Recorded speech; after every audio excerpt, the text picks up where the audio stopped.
Hi, this is Diane from DNA Woman. Thank you for joining me today. Today I wanted to talk to you in reference to how to take care of your skin for this winter. It's quickly approaching us, and I wanted to make sure that I reached out to you and give you some tips as to how to make sure that your skin stays nice and avoid any additional lines or wrinkles throughout this season. The first thing I want to talk to you about is how to wash your face.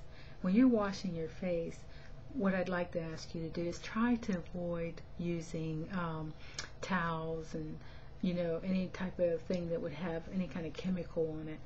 Your hands are really your best thing to use for your face. The reason I say that, once you wash your hands, you can rinse them off and there's nothing on there. But if you do that with a towel, you can have additional soaps in there, or the towelettes that you throw in from the dryer in there. There still could be soap that you don't want to put on your face. So get in the habit of using your hands as a way to, just making sure that you're not putting other chemicals on your face. And then wash your face with your hands in an upward motion. And then once you finish washing your face in the upward motion, you also want to put a toner on your skin, and that will help prevent your skin from sagging, and it also tone put pH balance back into your skin and give you a nice toned level. So your skin tone is all pretty much the same, and it helps prevent lines and wrinkles on your face as well. So want to do that, and then after you put your toner on, you want to put on your sealant.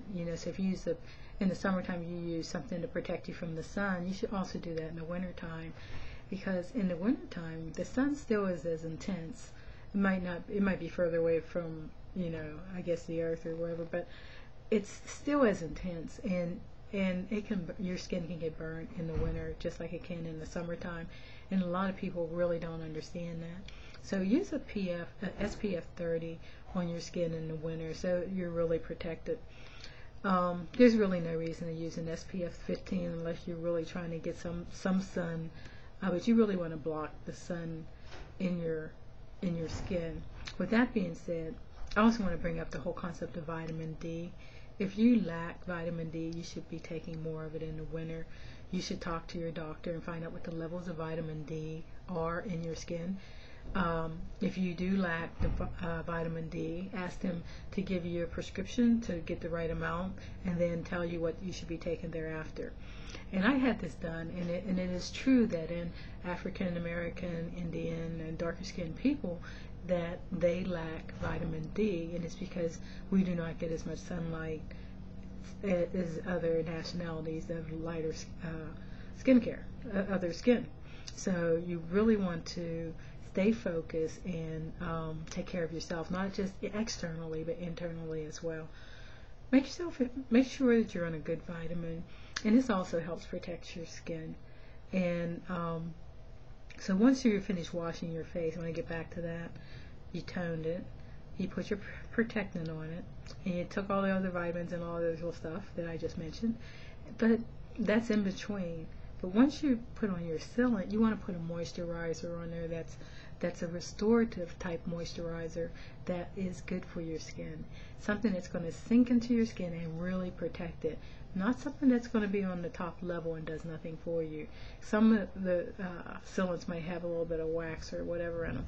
You want to kind of avoid that. You want something that's really going to sink into your skin and give it some nutrition. So get a restorative moisturizer, something that's meant to be a little bit heavier than what you might be used to in the summertime, but it really will protect you from the elements in the winter. And then once you put your moisturizer on, you're done. And you can go ahead and put your makeup on and make sure that you're doing all the things that you need to do. I did want to, while I'm on this video, address machines that I've seen on the market and people are using it and they're wondering why are things happening.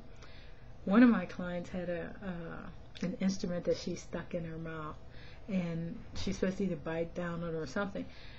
those instruments work for that particular piece of your face, but they cause harm to others. So you got to be careful not to just stick any old thing in your mouth and think it's going to do something for you.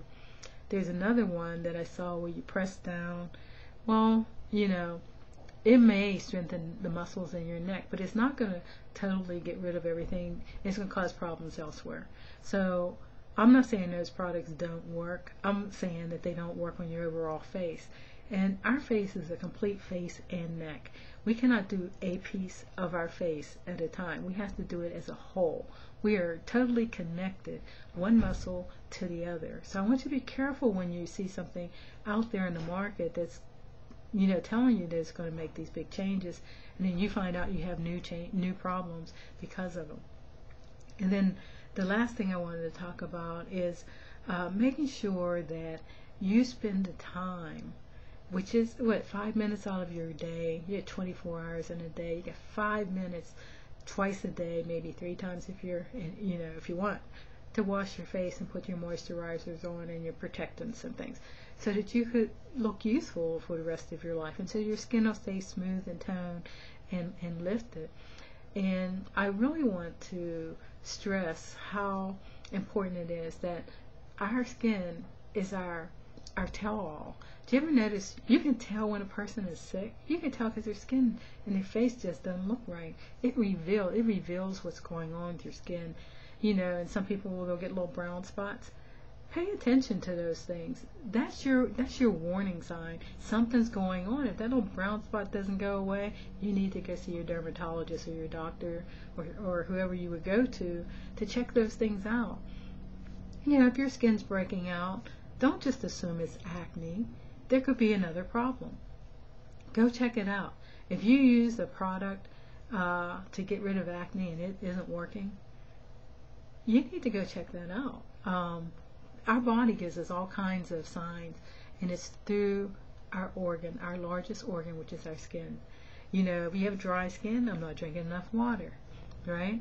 If my skin is blotchy and it has, very, very just not right, I have to really take a look at some function in my body. If I drink too much, my skin's going to sag and it's going to wrinkle a lot quicker than if I didn't drink a lot. So I want you to think about what you want, and then you go for that, by doing the right things for your skin. I hope you stop back again. Just remember steps to washing your face. You wash, you pat dry, you put on your toner, you let dry, you put on your sealant, your SPF 30, so that's your protectant. And you let it sit for about a minute, and then you put on your moisturizer, and then you can go ahead and put on your makeup. If you're a girl, if you're a guy, you're ready to go. And guys, you should be doing this too.